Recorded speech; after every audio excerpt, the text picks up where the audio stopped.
I just got the SHEJISI branded side mirrors for my CanAm Defender. There's an Amazon associate link in the description if you want to check them out. So let's get them unboxed.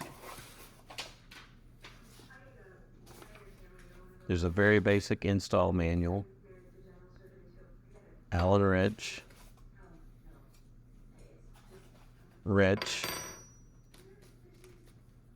rubber pads,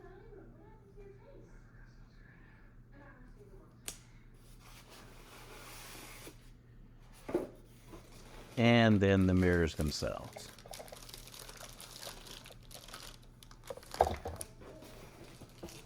They seem to be very well constructed.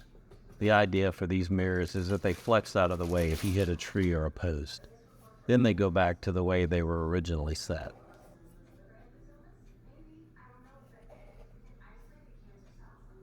Very happy with the construction so far.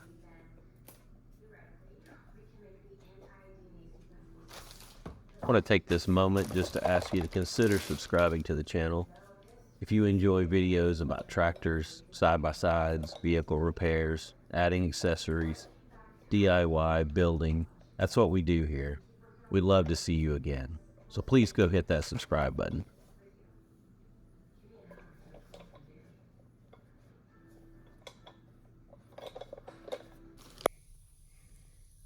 This is my machine the mirrors are going to go on. It's a 2022 Defender HD10 Lone Star. I was wondering, do they sell Lone Star editions outside of Texas, or does each state just have a specific edition? Or does everybody ride around with a little Texas on their rig, even if they live in another state?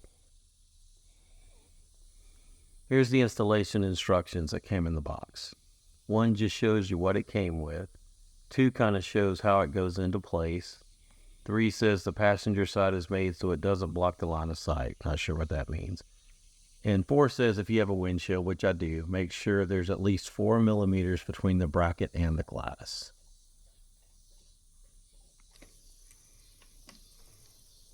I'm going to try to measure between the glass and the bracket. This is really what I was worried about with these mirrors. I don't want to break $1,000 glass just to put these mirrors on. It says 4 millimeters. I couldn't find a tape measure that had metric. 4 millimeters is about 1/8 of an inch. Now you can see there isn't a lot of space between the bracket and the rubber seal, but if you peel the rubber seal back, you definitely got more than 1/8 inch between the bracket and the glass itself.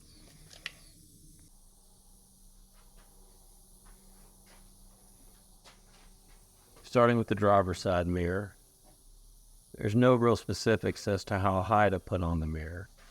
Just kind of whatever works for you and everyone that'll be driving the side-by-side. So I kind of put it in place and made sure it looked about right when I was setting in the side-by-side.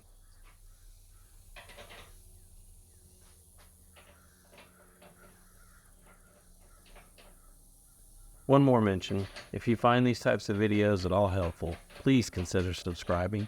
I love making content like this, but it's really helpful to know someone's actually watching.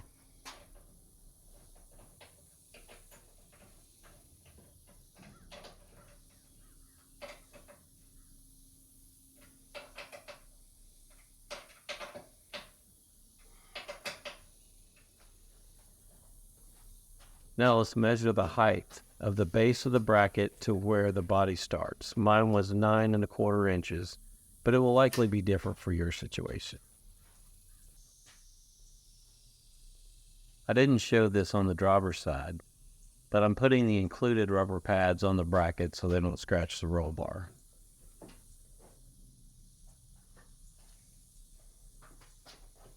Get it aligned with the driver's side. Again, using the same measurement I had from that one.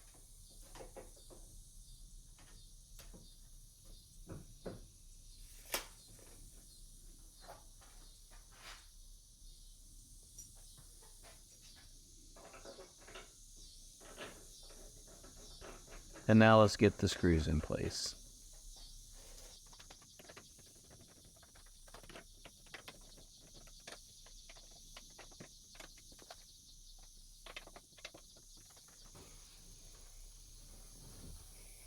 There's a rubber pad that exposes the nut.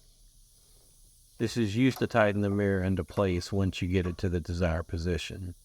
This is the position it will spring back to if you hit something with the mirror. It is a bit of a challenge to hold the mirror where you want and tighten it with the included wrench. I may retighten it with a socket wrench later.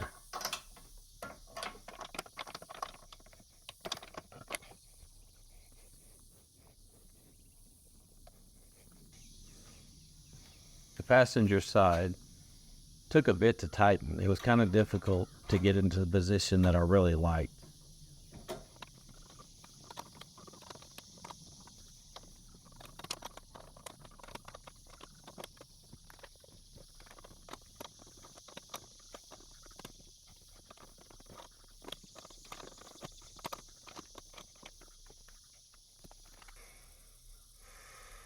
With both mirrors installed, I'm testing the view. Driver's side looks good. The passenger side is fine, but it doesn't seem possible to make it have the side of the buggy visible. I know some people like to see the side of the vehicle in their mirrors for reference. I have a rear view mirror already, but if someone is sitting in the back seats, they kind of block the view and it makes it difficult to see behind you.